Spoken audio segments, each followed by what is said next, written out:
tudo começou quando Marcos, um rapaz de 27 anos, trabalhava na roça da chácara que ele e sua mamãe possuíam lá no Nordeste. Ao parar para enxugar o suor que escorria sobre os seus olhos, notou a presença de um senhor que ele observava do outro lado da cerca que dividia com uma outra chácara. Ele acenou e ele respondeu da mesma maneira. E o rapaz seguiu seu trabalho pensando quem poderia ser aquele senhor. Talvez o novo dono, pois aquela chácara havia sido posta à venda meses antes. Poucos minutos depois, Marcos foi surpreendido com a presença daquele mesmo senhor, plantado às suas costas, lhe desejando um bom dia. Marcos, espantado, virou para ele pedindo desculpas, pois não havia notado a sua aproximação. E nada mais foi dito. E em silêncio, o senhor se retirou rapidamente, sumindo entre o mato. E Marcos continuou o seu trabalho. À hora do almoço, ele foi até sua casa e, enquanto comia, comentou com sua mamãe do novo vizinho. Ela, com sua maneira simples, não deu muita importância. E o dia transcorreu normal. E a noite chegou. Noite de lua cheia. Hora de deitar e dormir. Por volta da meia-noite, foram acordados com o barulho de passos de uma pessoa ou animal que parecia caminhar por todo o terreiro, derrubando coisas e assustando as galinhas e os porcos no chiqueiro. Uma zoeira. Gordo, o único cachorro que tinham, latia no interior da casa correndo desesperado de um cômodo ao outro. Marcos não sabia o que fazer. Sair para encarar fosse o que fosse era muito arriscado. Afinal, a única arma que possuía era uma bate-bucha de um único tiro e um facão. O melhor é esperar que vá embora, filho, aconselhava a mamãe rezando com o rosário entre as mãos. Enquanto a zoeira piorava no terreiro, Marcos tentava ver o causador pelas brechas da janela. Mas tudo o que ele conseguia ver era um vulto preto passar bem pertinho da brecha. De repente, todo aquele barulho parou e o silêncio retornou. E pela mesma brecha, Marcos pôde ver um senhor saindo do terreiro em direção à estrada. O mesmo homem que ele havia visto lá na roça. Que estranho. Quem era aquele senhor? Qual a razão de fazer tudo aquilo? Quais seriam suas intenções? Pensava Marcos. E depois de contar à mamãe o que havia visto, decidiram que o melhor seria fazer uma visita àquele senhor assim que o dia amanhecesse.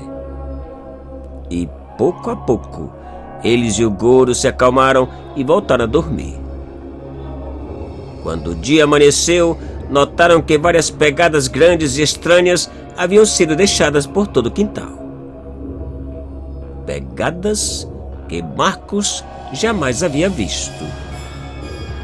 Mas aquilo não era tudo, pois seguindo aquelas pegadas haviam outras que pareciam seguir aquele animal. Pegadas de botas. Um mistério. Por volta das 9 da manhã, Marcos saiu em direção à chácara vizinha para conversar com aquele senhor. Mas ele não estava na chácara. E pelo jeito que tudo se encontrava, ele, ou melhor, ninguém parecia viver ali. O mistério aumentava. Naquele dia, Marcos resolveu ficar em casa e esperar pelo monstro ou pelo senhor.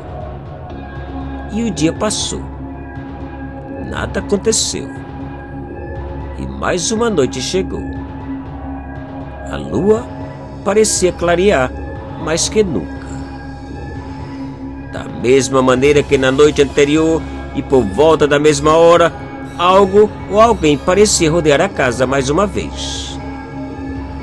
Do lado de dentro, o gordo já agia como louco, latindo e grunhindo ao pé da porta, tentando sair.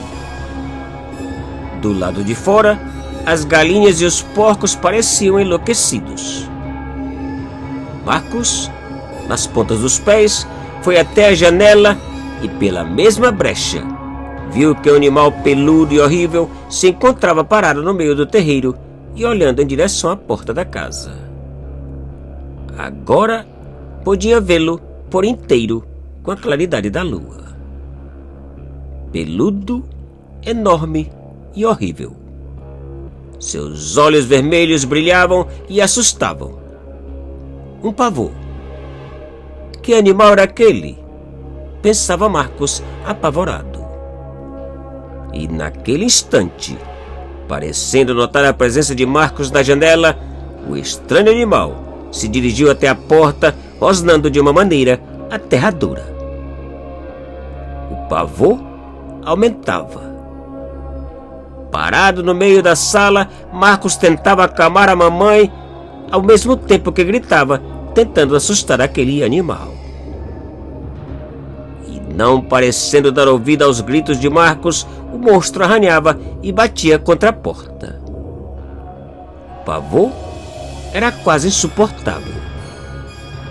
E batendo ainda mais forte, aquele horrível animal conseguiu abrir um buraco na porta, deixando aparecer suas garras do lado de dentro da casa. O medo, o horror, o pavor era tanto que Marcos sequer lembrava da bate-bucha ou do facão. E no meio da sala, permaneciam abraçados, rezando e gritando desesperadamente. O gordo, ao ver aquelas garras, pôs o rabo entre as pernas e desapareceu. E com cada empurrão e pancada, aquele animal abria ainda mais o buraco, deixando ver cada vez mais a sua monstruosidade apavorante.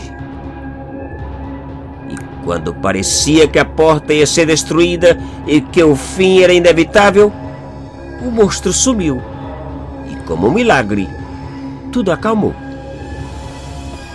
E por aquele mesmo buraco na porta, Marcos e a mamãe puderam ver o estranho senhor. "Ele, mamãe!" exclamou Marcos, apontando para o homem no meio do terreiro.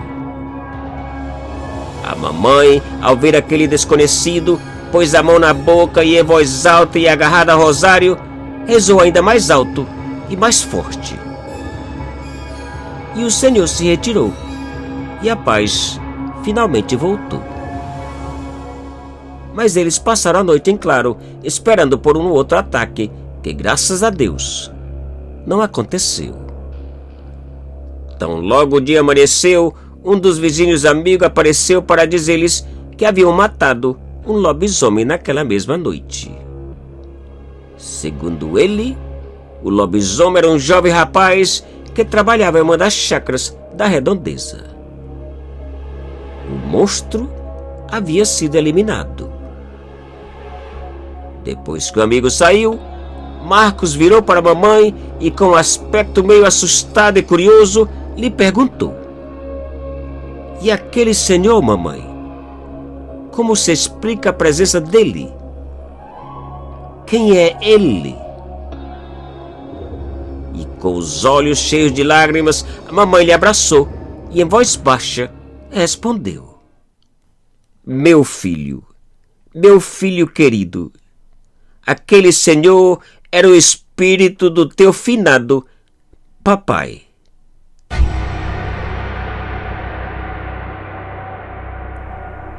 Te cuida e muito obrigado.